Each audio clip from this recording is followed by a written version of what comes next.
ৰাভা হাছঙত নিৰ্বাচনী প্ৰচাৰ চলালে মুখ্যমন্ত্ৰী ডক্টৰ হিমন্ত বিশ্ব শৰ্মাই কংগ্ৰেছক সমালোচনা কৰিলে আৰু একেটা সময়তে ৰাভা হাছঙত নিৰ্বাচনী প্ৰচাৰ চলাই ৰাভা হাছং দখল কৰিবলৈ এবাৰ বিজেপি কিমান শক্তিশালী সেই কথাও ক'লে মুখ্যমন্ত্ৰীগৰাকী। দিলীপ শইকীয়া ডাঙৰীয়া আৰু ৰাভা হাছং যৌথ সংগ্ৰাম সমিতিৰ সভাপতি CM টংকেশ্বৰ ৰাভা ডাঙৰীয়াৰ সৈতে নিৰ্বাচনী সভাত অংশগ্ৰহণ কৰিলোঁ।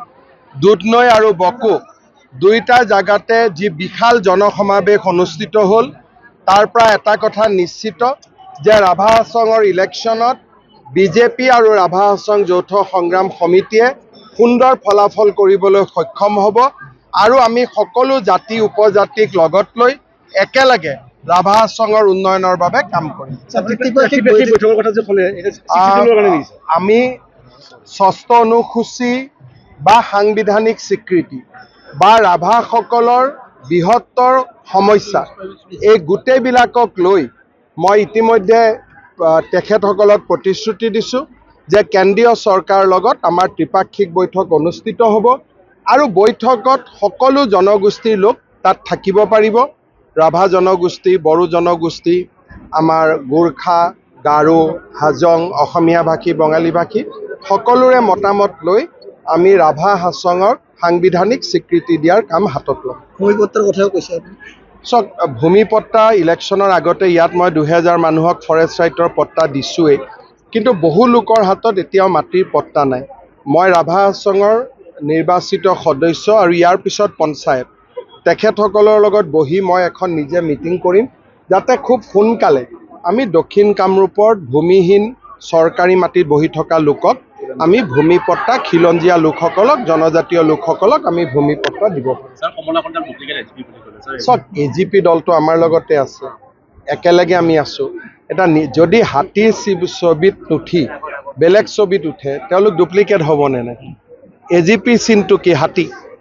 গতিকে হাতীৰ চিনত নীতি যদি এজন বিজেপিৰ মানুহ পদুমত নুঠি যদি কিবা ট্ৰেক্টৰত উঠে বা পদুমত নুঠি কিবা কাপলেট কিবা এটা চিনত উঠে তেওঁ ডুপ্লিকেট বিজেপি হ'বনে নাই? গতিকে মই যিটো সকলোৱে জানা কথাটোকে কৈছোঁ, নাজানা কথাটো একো কোৱা নাই।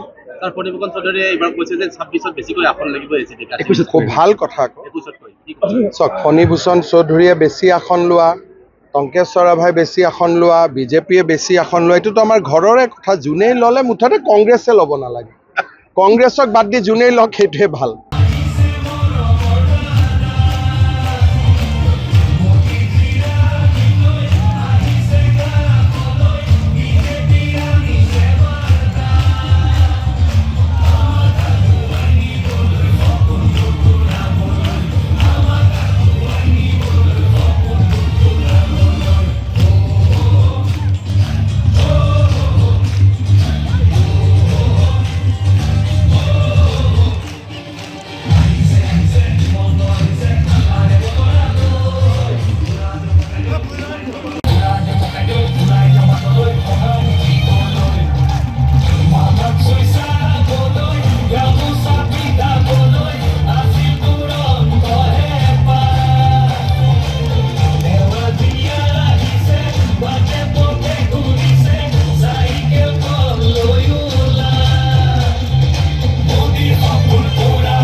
যিকোনো খবৰৰ বাবে যোগাযোগ কৰক 7099017330 লগতে 7099017110 নম্বৰত।